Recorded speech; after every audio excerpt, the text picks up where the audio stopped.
အားလုံးပဲမင်္ဂလာပါရှင်ဒီနေ့ပြပြပေးခြင်းတဲ့အကြောင်းအရာလေးကတော့ယောဂတစ်ခုခုဖြစ်တဲ့အခါဆေးရုံစည်းကမ်းပြဖို့ကိုဘယ်လိုစဉ်းစားရမလဲဆိုတဲ့အကြောင်းအရာလေးနဲ့ပတ်သက်ပြီးပြပြပေးသွားမှာပဲဖြစ်ပါတယ်ရှင်ယောဂတစ်ခုခုဖြစ်တဲ့အခါလူအများစုဟာဆေးရုံစည်းကမ်းပြကြရပါတယ်ရှင်လူအများစုကစည်းကမ်းပြတဲ့အခါခင်မရင်းနှီးတဲ့စည်းကမ်းအနီးနားကစည်းကမ်းကိုပြတတ်ကြပါတယ်ရှင်နေမကောင်းဖြစ်တဲ့အခါစည်းကမ်းသွားဖို့လူမလူဆုံးဖြတ်ရခက်တတ်ပါတယ်ရှင်တချို့ယောဂတွေကအိမ်မှာအနားယူခြင်းဆေးဆိုင်မှာဆေးဝယ်တောက်ခြင်းဖြင့်တက်တာသွားပေမဲ့တချို့ယောဂတွေကဆေးကမ်းပြဆေးထိုးဆေးတောက်ဖို့လိုအပ်ပြီးတချို့ယောဂတွေကဆေးရုံဆေးကမ်းကြီးတွေအထူးကုဆေးကမ်းတွေမှာပြသကြရပြီးတချို့ကတော့ဆေးရုံတက်ပြီးကုသကြရပါတယ်ရှင်တချို့ယောဂတွေကမကုပဲပြစ်ထားလဲကောင်းသွားပေမဲ့တချို့ယောဂတွေကအချိန်ကျန်းကြာသွားရင်ပိုးဆိုးသွားတတ်ပါတယ်ရှင်ဘယ်အချိန်မှာဆေးရုံဆေးကမ်းပြရမလဲနဲ့ဘယ်လိုဆေးရုံဆေးကမ်းကိုပြရမလဲဆိုတာစဉ်းစားရမယ့်ကိစ္စတစ်ခုဖြစ်လာပါတယ်ရှင်။ခင်မီတိုတက်ပြီးကျန်းမာရေးအာမခံကောင်းမွန်တဲ့နိုင်ငံတွေမှာတော့ဒီကိစ္စကအများကြီးစဉ်းစားစရာမလိုပါဘူးရှင်။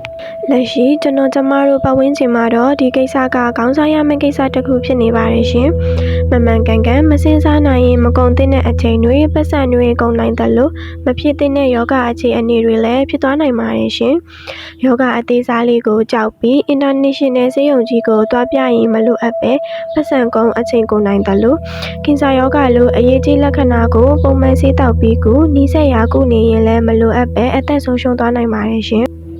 ဒါအပြင်တတိထားရမယ့်ကိစ္စတစ်ခုကတော့မပြောက်ကင်းနိုင်တဲ့ယောဂတွေကိုအမြင့်ပြတ်ပြောက်ကင်းမယ်ဆိုပြီးလိန်ညာကုသနေတဲ့သူတွေကလည်းပြဿနာတစ်ခုပဲဖြစ်ပါတယ်ရှင်။ဒါတွေကိုလွယ်လွယ်ကူကူကြော်ပြနိုင်ဖို့ဆိုရင်မှန်ကန်တဲ့ကျန်းမာရေးအသိရှိဖို့လိုအပ်ပါတယ်ရှင်။အချက်အလက်အမှားတွေမမှန်ကန်တဲ့မျောလင်းချက်ပေးတဲ့စိတ်နည်းတွေကိုလည်းသိနိုင်ရှောင်ရှားနိုင်ရပါမယ်ရှင်။အခြေအနေတွေကြောင့်ကောင်းမွန်တဲ့ကျန်းမာရေးဆောင်ရှောက်မှုစနစ်ကိုအသုံးမချနိုင်ရင်လမ်းညွှန်ပေးမဲ့မိတ်ဆွေသို့မဟုတ်အသိဆရာဝန်သို့မဟုတ်ဆေးရုံဆေးကမ်းအတိုင်းအဝိုင်းကအသိမိတ်ဆွေတယောက်လိုအပ်ပါတယ်ရှင်ပထမဆုံးအနေနဲ့မိမိခံစားနေရတဲ့ယောဂသို့မဟုတ်လက္ခဏာဟာဘယ်လိုမျိုးလဲဆိုတာကိုရှင်းရှင်းလင်းလင်းသိဖို့လိုအပ်ပါတယ်ရှင်မိမိခံစားနေရတဲ့ယောဂလက္ခဏာကိုရှင်းရှင်းလင်းလင်းမဆုံးဖြတ်နိုင်ဘူးဆိုရင်နားလည်တကြွတဲ့ဆရာဝန်သို့မဟုတ်အတွေ့အကြုံရှိသူတယောက်နဲ့တိုင်ပင်ပါအဲ့ဒီအချိန်မှာတတိထားရမှာကတော့ဘာလာကုတဲ့ရန်ကုတွေနဲ့လက်မလွတ်တမ်းခွဲကုတဲ့ဆရာဝန်တွေဖြစ်ပါတယ်ရှင်ဒါကြောင့်မိမိယောဂကိုပြတ်သားတဲ့အခါမှာစိတ်တိုင်းကြတဲ့ကုသမှုပျောက်ကင်းမှုမရှိဘူးဆိုရင်နေရာပြောင်းပြဖို့ဝေမလေးပါနဲ့တချို့ယောဂတွေဟာဆေးဆိုင်ဆေးကငယ်လေးတွေနဲ့တင်ပျောက်ကင်းနိုင်တယ်လို့တချို့ကတော့စနစ်တကျဆေးရုံအထူးကုဆေးကတွေမှာသက်ဆိုင်ရာအထူးကုသမားတော်တွေနဲ့ပြသမှရပါမယ်ရှင်တချို့ကခွဲစိတ်ဖို့လိုအပ်တယ်လို့တချို့ကမခွဲပဲဆေးဝါးနည်းလမ်းနဲ့ကုသရပါတယ်ရှင်